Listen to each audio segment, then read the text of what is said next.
Alright, here we go. We're going to jump back into this old Flying Dutchman.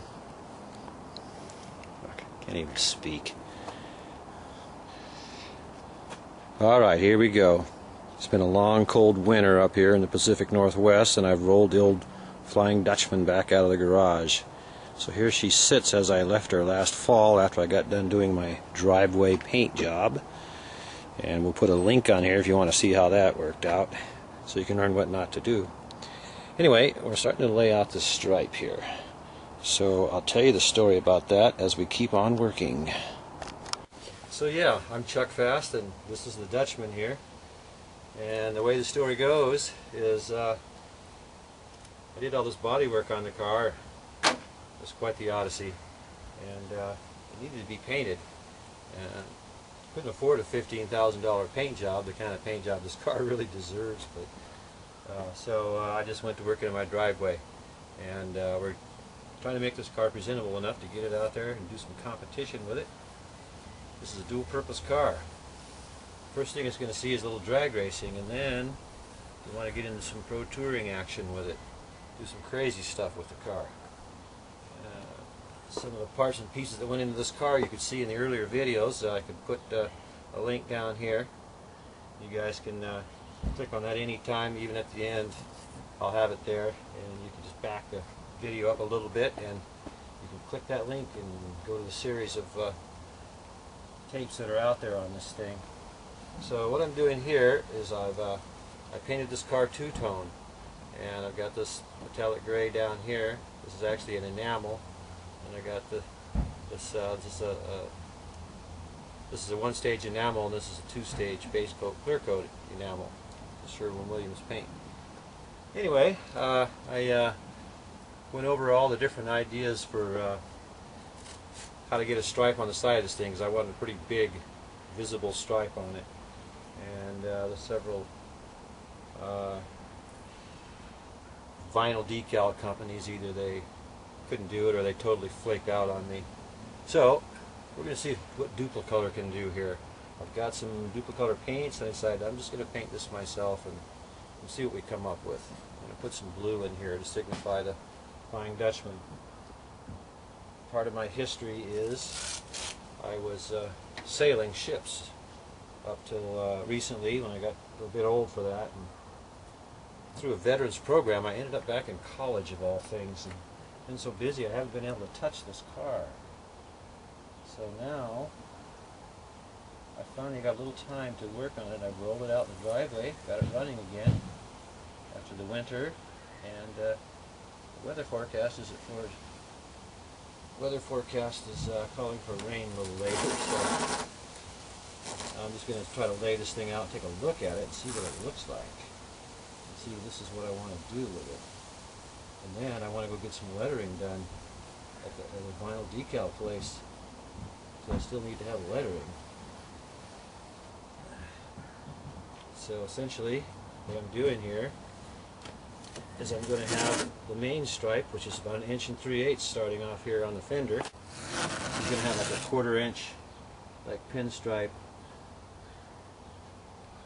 on the outside, on the top and bottom. So I'm trying to lay this thing out fairly evenly, just kind of eyeballing it here.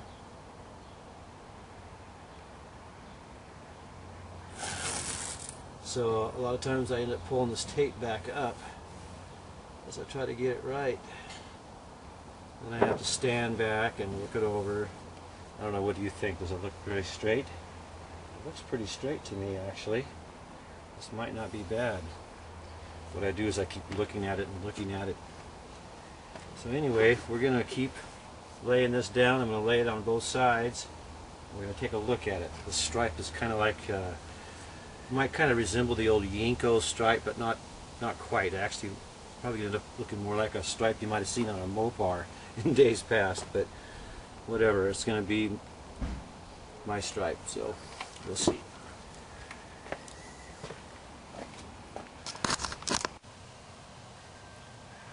Okay,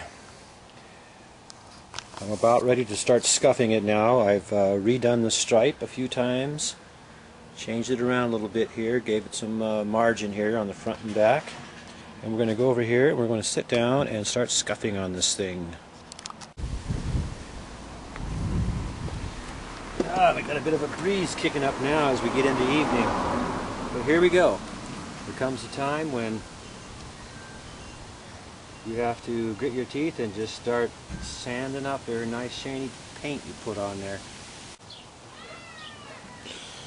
Okay, so I'm just roughing this up with a gray pad. Get it in there real good so I'll get good adhesion. And of course, once I'm done with this, I'll have to wipe it down. I use that Duplicolor cloth that they have, that prep cloth. I can just take it out of the package, wipe behind it with a diaper or something, and that's it. Very handy. I like it. So all I'm doing is scuffing this whole thing up with a gray pad real good, and then once we've wiped it down, we will mask it off and get these colors on here. This is a good time to just sit here and do this. I'll turn in my Droid phone onto the Muscle Car Place podcast and just listen to those guys talk about muscle cars while I sit here and do this tedious work. Okay, I've got this thing scuffed down, and the wind and clouds are coming in, so and the hour's getting late, so it's time to roll this thing back on in.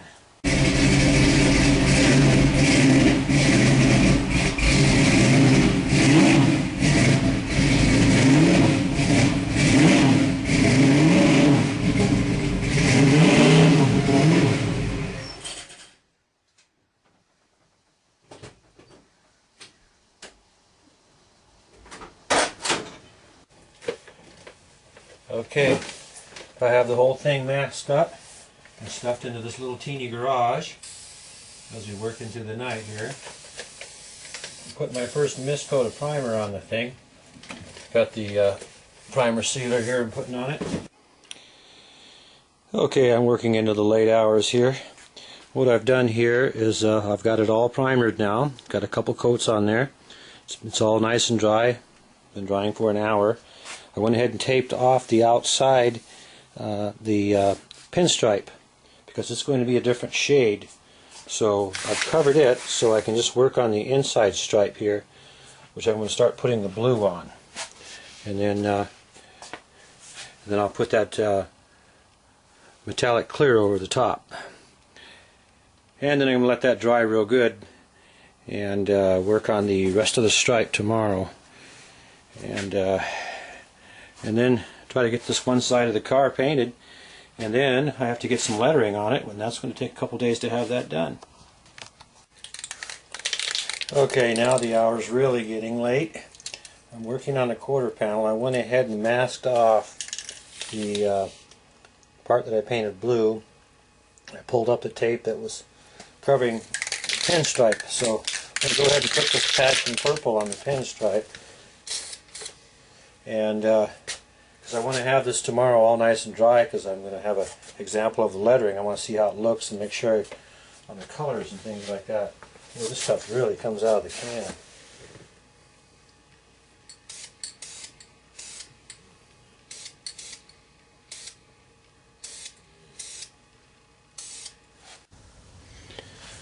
Okay, so I've gone ahead and painted the passion purple on the pinstripe here, and what I'm going to do now is I pulled the tape off of the main stripe.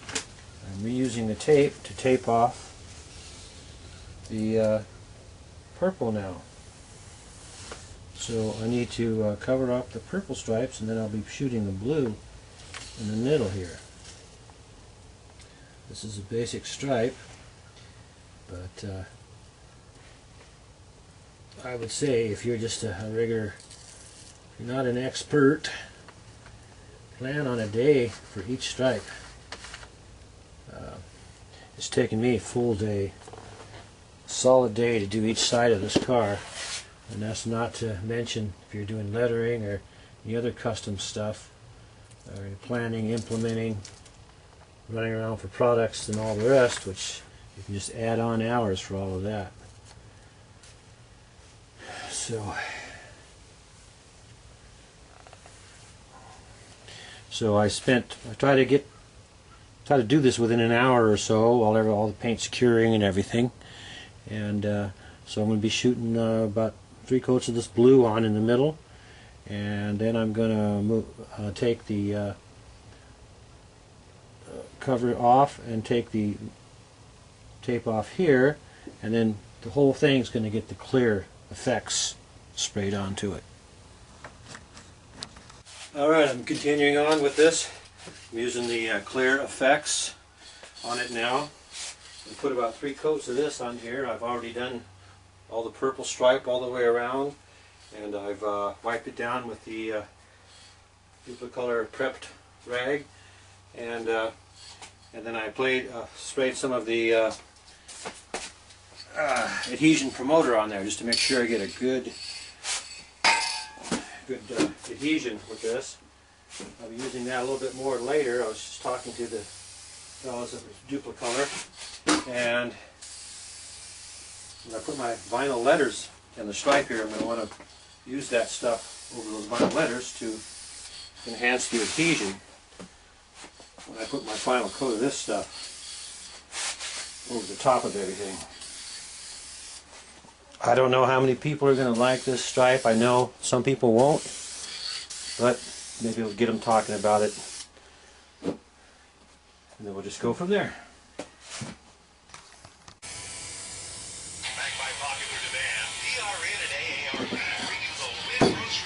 That's my first pass. I like the, you should be able to see the effects in the camera here, the multiple colors that are showing, so it is going to be interesting looking when you have light shining on it outside or in the night lights or in a car show or something. So that should set it apart.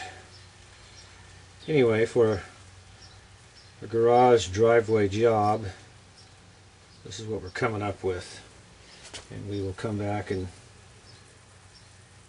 continue on this thing. I can see here where I had some problems. I'll take care of those. Here we have it. Uh-oh. Oh no.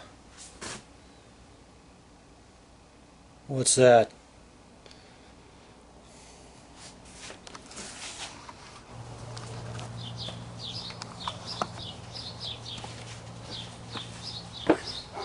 Okay, I got this thing unmasked and my letters came in.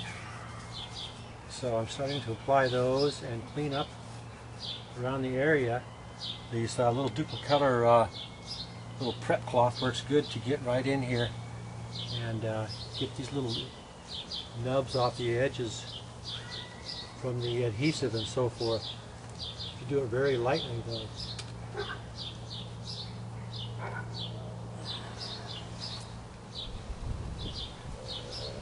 Because I'm not going to be buffing on this, so I want to get it looking good. Some of the little areas in here, just right up to my fingernails, I just go right up against it, right up against the edge, and get those little hangers off of there.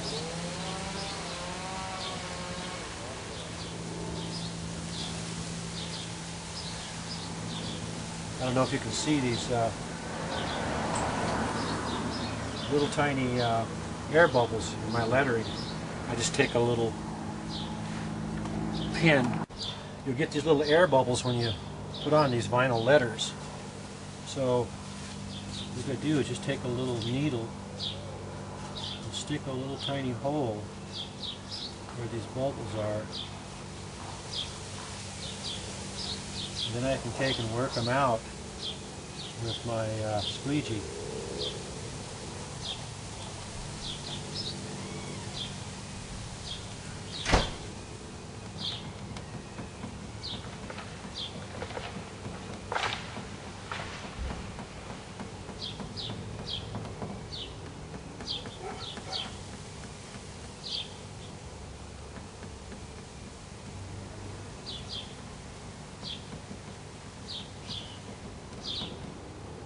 Makes that look a lot better.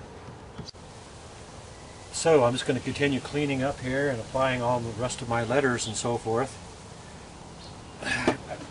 that flag in on the end. I don't know. That might be a little too bright, do you think? Perhaps. Alright, there we have it. We'll do a little bit of buffing and a little polishing on it.